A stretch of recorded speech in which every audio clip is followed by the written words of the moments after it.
Magandang araw po sa lahat. Welcome po sa ating munting channel, mga kainday. Ito, magre-react tayo sa post ng isang vlogger na si Miss Sasroganda Sasso for the Motherland.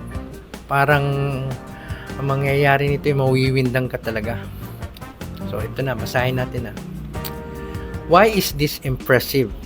Mukhang galawang kupit ito. Tungkol ito siguro sa SONA. Ito na. During his SONA, BBM proudly declared that they launched kalinisan sa bagong Pilipinas. Ooh. The purpose to clean up the barangay. For 5 months, he said, they were able to collect 40,000 tons of garbage from 22,000 barangays on its face. It sounds impressive. Sabi no? Ganun karaming basura?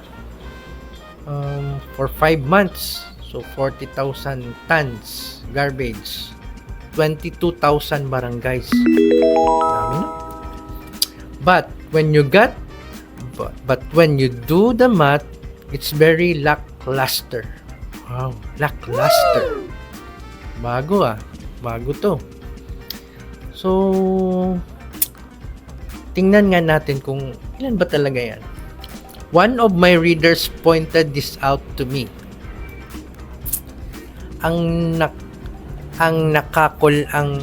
Kung nakakolekta ka ng 40,000 tons sa 5 buwan, that means 80,000 tons per month. Parang ang dami pakinggan. Dahil 22,000 barangay, nakakolekta ka ng 0.364 tons per barangay. So, kung 0.364 tons is equals to 330 kilogram. 330 kilogram ng isang barangay? Parang isang gabi lang ata yan Or, parang isang gabi lang yan Kung 30 days, ang daily collection per barangay ay 11 kilogram. Kung 30 days, ang daily collection per barangay ay 11 kilogram. 11 kilogram lang per day collection ng garbage under kalinisan sa bagong barangay. Ungay! Isang barangay dito sa amin, yung 11 kilogram, parang isang bahay lang ata yan. 11 kilogram.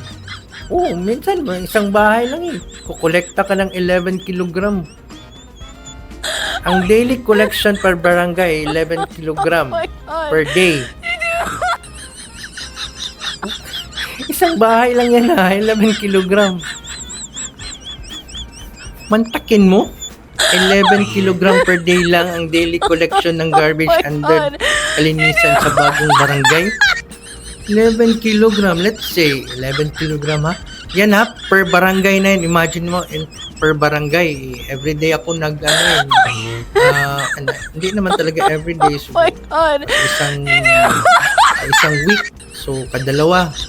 So, kung kadalawa sa isang week, so, nasa mga sa bahay pa lang namin, kukulangin na yung collection. Diba? 11 kilogram kasi yun. So, per day. Sa isang barangay yan sa isang bahay pa lang, kulangin na yung 11 kilogram. Kaya pala, bakit hindi ito nasilip ni TP, Thinking Pinoy, hindi magaling siya sa math? Jollibee pa lang Isang araw, kumulang siguro yan ng 11 kilos. Sa Bisaya pa, kaya pala nagtapok yung basura nyo dyan. Kumbaga, tambak-tambak na yung mga basura nyo dyan. Kasi, yun palang sinabi ng presidente natin 11 kilogram lang kayang kolektahin isang buwan per barangay. Metro Manila alone generates 9,500 tons or 9,500 kilogram of garbage every day. So why is this impressive? Magkano budget ng project na ito? Nangangamoy kupit. 11 kilogram per day, di ba? Kaya naman Bongbong Marcos, naharang ng basura yung flood control 11 kilogram per day lang yung garbage collection.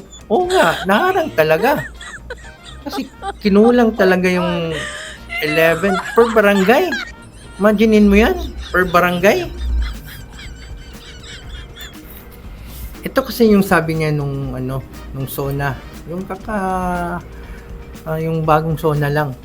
Sabi niya, noong Enero, inilunsad natin ang kalinisan sa bagong Pilipinas kung saan pinakilos natin ang ating barangay upang maglinis sa kanilang komunidad. Diba? Sa 5 buwan lamang, mahigit 40,000 tonelada ng basura ang nakolekta na mahigit 22,000 mga barangay sa buong bansa. Diba? Siya nagsabi nun. Hindi tayo. O mga kainday, kayo na bahala. At dito na tayo magtatapos.